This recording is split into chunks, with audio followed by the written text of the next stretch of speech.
let's talk about money. Pharmacist sign-on bonuses. Are they worth it? In this video, I want to talk to you about why sign-on bonuses are back, debunk some of the myths about these things, talk about the requirements, the pros and the cons, and some considerations if you are tempted by the almighty dollar. Hi, I'm Alex Barker. I'm the founder of the Happy PharmD, a career coach company that helps pharmacists get jobs they love. And we have been collecting a lot of data about salaries over the many years since 2017.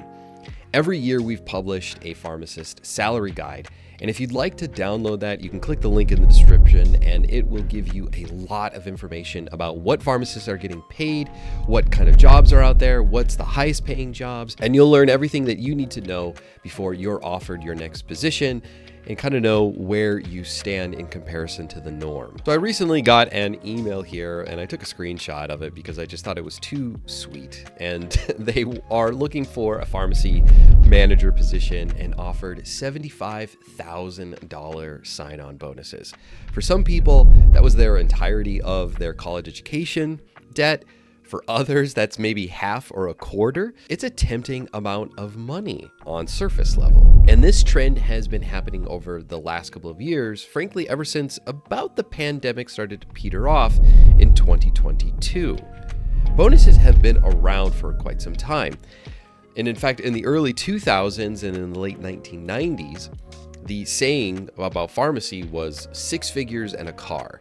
You could get a job anywhere in the United States, get 6 figures and a car sign-on bonus. Things were good back then. Nice. And around 2005 to 2008, the Great Recession happened and bonuses went away. And the mantra of the time was there are too many pharmacists. There are too many pharmacy schools. Now companies are saying there's not enough pharmacists. We're having a hard time filling positions. We need more pharmacists. Bonuses are back because there's an increased demand for pharmacists in positions that are hard to fill. These are positions that most pharmacists don't want to work in. So the majority of where these bonuses are happening is in retail. Sorry, I did a voice and that freaked out my dog. But this time the bonuses are very different because in the early 2000s, the sign-on bonuses were around $15,000, $20,000, $25,000 at most. Now we're talking $50,000, $75,000, even $100,000 sign-on bonuses. Now, a lot of news articles will point to the fact that they think there is a shortage of pharmacists. I've already debunked this myth in another video that you can check out here if you'd like. But the short story is there is not a shortage of pharmacists, because if there was, wouldn't we see sign-on bonuses across every sector of pharmacy? Pharma, long-term care, managed care, PBMs, hospitals, clinical pharmacy, AmCare. And if you just do a quick search for sign-on bonuses for other positions outside of retail, you're not going to find them. I just did a search before recording this video and I found one hospital pharmacist job with a sign-on bonus of $10,000. Not bad, but also nothing in comparison to the 50 to 75 range. There is not a shortage of pharmacists. There's a shortage of pharmacists who want to take those jobs. They're hard to fill right now because everyone knows what is happening in retail chains. Everyone knows the stress, everyone knows the workload demands, and they know the lack of the support that happens there. So people are not willing to be bought. That's why these positions are adding on these crazy sign-on bonuses. So how do they work? What are the requirements? Well, everywhere is different, but you don't just get the money upon signing up. Often the sign-on bonus is portioned out over time, depending on however long the contract is, to be given to you pending your continued successful employment. So if you, for example, get a $50,000 sign-on bonus, maybe you get 15 or 20 upfront, and then another 15 a year in, and then another 15 upon the end of the contract, whatever the contract may say. Now, this is dependent upon your successful employment. Let's be real here. Everyone knows that these retail pharmacy chain jobs are places that you can just get a job and take that money and pay off your debt if that's what your career goal is. But we all know what is happening at these places. We know the amount of stress, we know how difficult they are. Taking one of these jobs is kind of like finding a poisoned apple. On the outside, it may look alluring, it may look enticing, like, oh, hey, I love apples. Honeycrisps are some of my favorites. And you approach it and you're like, oh, yes, I would love this. And you take a bite and it's full, it's rotten. It's going to kill you. I can't say with research-backed statements that these environments are ultimately going to cause things to you. But I don't talk to dozens of retail chain pharmacists a month and feel like this is a healthy place for you to be. The work-life balance is good. The amount of stress is healthy. These people are not happy. I recently talked to a retail chain pharmacist the other day, and he told me how he locks himself in the break room because he just can't seem to handle it. So I think this leads us into the cons here. The bigger the bonus, the more that location probably stinks. It's hard to recruit at these locations, and there's a reason for it. And maybe it's location, right? Maybe it is in the middle of nowhere, and most people don't want to live in the middle of nowhere. That is reasonable. But for a lot of these locations, especially in inner city areas, it's not easy to fill those positions because of how awful they're treated in that store. Or maybe it's the lack of support, or maybe it's the management. Who knows? But it's a sign of something usually not good. Another con is that career development stops. You see, once I've seen it over and over again with our clients, like once someone gets a new job, usually you stop networking, you stop researching, you stop getting curious or looking out what's out there in the market, because it can be tiring, right, to look for a new job. And when you're tied to something, you have golden handcuffs to a job that they've given you the sign-on bonus for, well, what's the point of looking for something else? So you stay.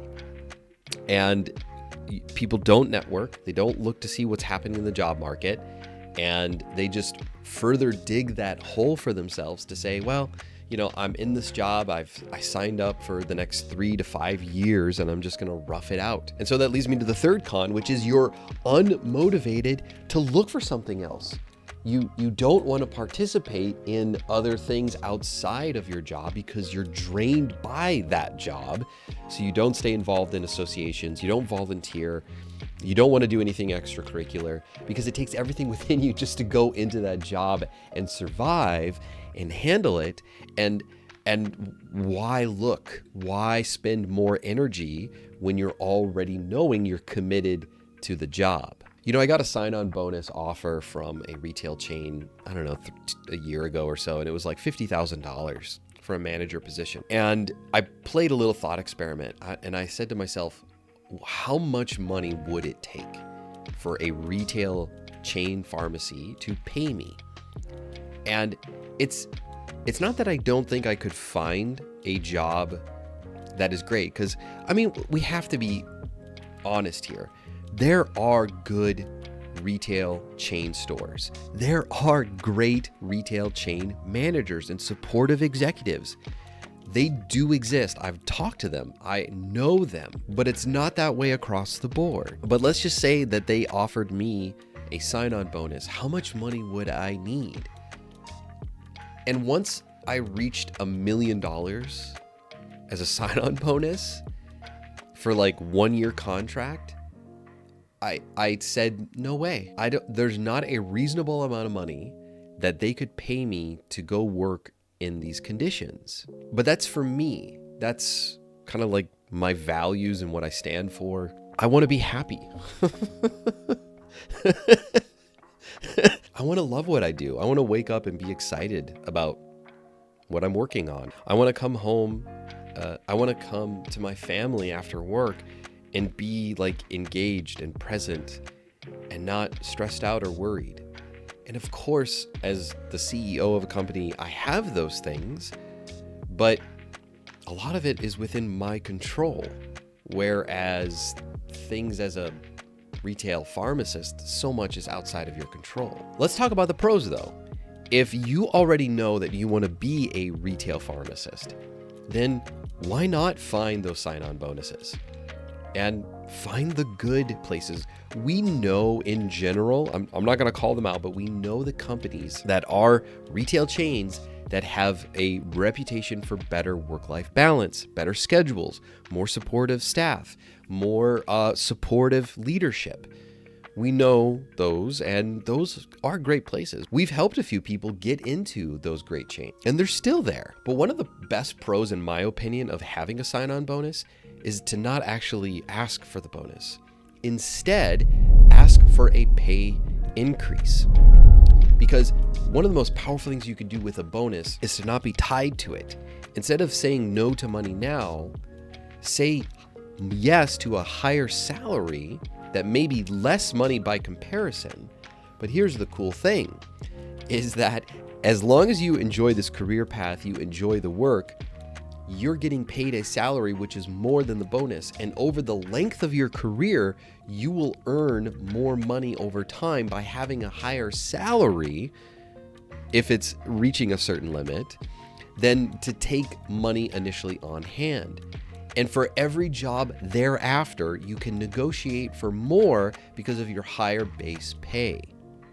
Now, let's talk about what is happening in the job market and why you should care. So, these sign-on bonuses are happening not across the board, but in specifically retail chain pharmacies. What we speculate here at the Happy PharmD is that salaries should be either continuing to stagnate or slightly increase over the next 5 to 10 years.